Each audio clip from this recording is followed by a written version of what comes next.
तो ये अभी सऊदी अरेबिया ने ये भी कहा कि भाई हम $30 बिलियन अगले 10 साल में हम इंटरटेनमेंट इंडस्ट्री में हम खर्च करेंगे। तो अगर आप इस्लामिक टेनेट से जाओ तो ये भी इस्लाम के खिलाफ है। तो अब ये कहना कि संस्कृति पे चोट पड़ी है और ये कभी करे साहब, संस्कृति पे नहीं, ये मजहबी चश्मे से ये देखना बंद करे तो ये जो लक्षद्वीप के जो वासी हैं उनका भी उद्धार होगा और देश का भी उद्धार होगा। और साहब 65,000 लोगों के लिए हम देश की उन्नति और देश की सुरक्षा को हम नहीं रोक सकते। ये बॉटम लाइन। अब आप कहते हैं, पिनारी विजयन साहब से मैं पूछता हूँ एक बात, आप कहते हैं कि उनकी संस्कृति पे चोट पहुंची है, भगवाकरण हो रहा है, तो थोड़ा ये बता दें पिनारी विजयन साहब और ये लक्षद्वीप के लोग, जो ये नेता लोग जो ये हंगामा किए हुए हैं, क्या महात्मा गांधी सेक्युलर थे या नॉन सेक्युलर? इस सवाल का मुझे जवाब चाहिए। क्या वो सेक्युलर थे या नॉन सेक्युलर? अगर वो सेक्युलर थे, क्योंकि उन्होंने तो कहा था, पिनारी विजयन साहब को मैं कह रहा हूं, ईश्वर अल्लाह तेरो नाम, यही कहा था ना। फिर 2010 में कवरत्ती द्वीप पे, वहां लक्षद्वीप के जो नेता है और वहां के लोग हैं, उन्होंने गांधी की प्रतिमा को क्यों नहीं लगने दिया? साहब बहुत हंगामा हुआ उस समय, कोई और सरकार की 2010 में, आपको मालूम है। उन लोगों ने लोगों से झूठ बोला कि क्योंकि मौसम बहुत खराब हो गया था और ये गांधी जयंती के अवसर पे होना था, इसलिए हम नहीं कर पाए। लेकिन असलियत ये है कि वहां पे इनको लगाने ही नहीं दिया गया, वो प्रतिमा को इंस्टॉल ही नहीं होने दिया गया। वो एक जहाज थी, अमिन दिवी जहाज, वो मूर्ति को लेकर गई थी, उसी तरह से वो लेकर वापस चली गई कोची, केरला में। तो ये तय कर ले, दुनिया तय कर ले ये कितने सेक्युलर लोग हैं। दूसरा साहब ये देखिए, आप मैंने तो ये एक इसका मजहबी रंग, मजहबी चश्मा, ये जो राजनीति, ये वोट बैंक की राजनीति, और ये नहीं है साहब 65,000 की क्या वोट बैंक, अपने आप में तो 65,000 कोई बहुत बड़ी वोट बैंक नहीं है, लेकिन उसका इफेक्ट पूरे 20 करोड़ पे लोग समझते हैं कि होता है। आप समझ रहे हैं मेरी बात? Pinarayi Vijayan is not concern about 65,000 people of Lakshadweep, is more concerned about the communal agenda of the fundamentalist forces like the Popular Front of India. इसलिए उनको दर्द हो रहा है। अभी देखिए साहब, मैं इन आइलैंड्स की अहमियत आपको बता रहा हूँ, ये लक्षद्वीप आइलैंड की जो अहमियत जो है, इसका स्ट्रेटेजिक इंपॉर्टेंस, और क्यों ये जो रिफॉर्म के प्रपोजल्स है, लीगल और एडमिनिस्ट्रेटिव रिफॉर्म्स के, वो क्यों जरूरी है। इसको देखिए कि इसको महज आप लक्षद्वीप को आइसोलेशन में नहीं देखिए, ये जो पूरा जो इवॉल्विंग जो मैरीटाइम सिक्योरिटी स्ट्रक्चर है, जो समुद्री सिक्योरिटी स्ट्रक्चर है, उसको उस संदर्भ में देखिए।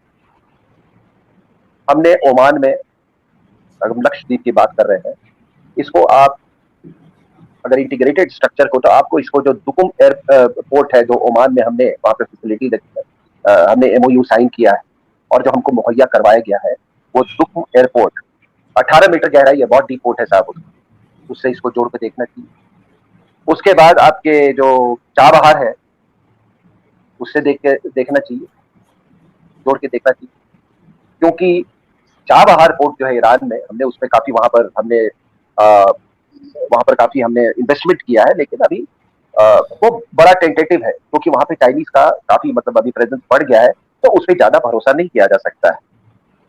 इसलिए हमको अब ज्यादा भरोसा जो हमारा कारवार बेस जो है, नेवल बेस जो वेस्टर्न सी कोस्ट पे बन रहा है, जिसका फर्स्ट फेज 1995 में कंप्लीट हो गया, हमको उस पर ज्यादा भरोसा करना होगा।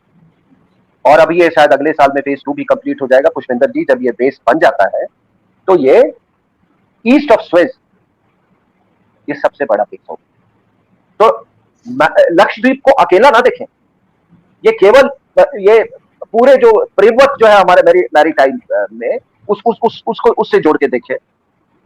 अब क्या है साहब कि जब अब मैंने आपको कहा कि अगर ईस्टर्न इंडियन ओशन में अगर अंडमान एंड निकोबार आइलैंड है, तो वेस्टर्न में अगर लक्षद्वीप है, तो आपने उसको भी तो डेवलप करना होगा ना साहब।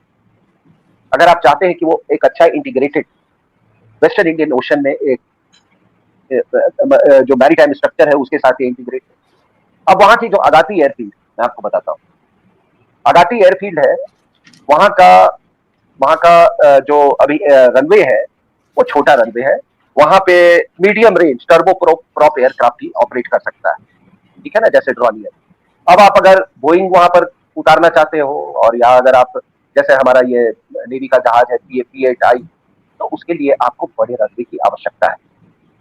तो उसका जो ये पूरे जो चाइनीज एक्टिविटी और जो मैंने मैरीटाइम सिक्योरिटी स्ट्रक्चर की मैंने बात की, अगर उसको आप मद्देनजर देखते हैं तो इसका डेवलपमेंट बिल्कुल नहीं रोका जा सकता है।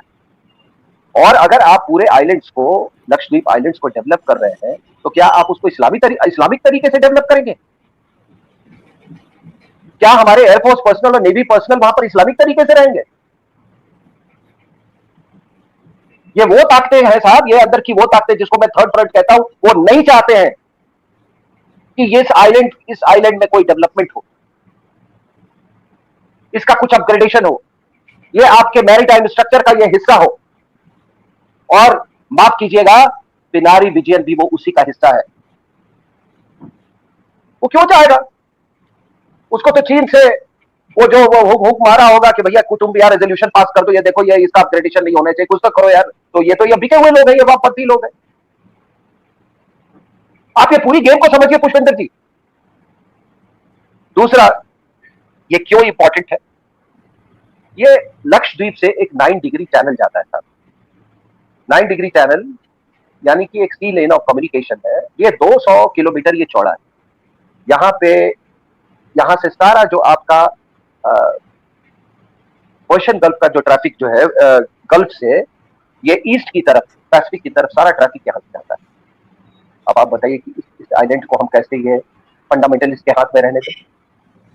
इस आइलैंड को हम फंडा इस्लामिक तरीके से गवर्न होने के लिए हम क्यों छोड़ दें?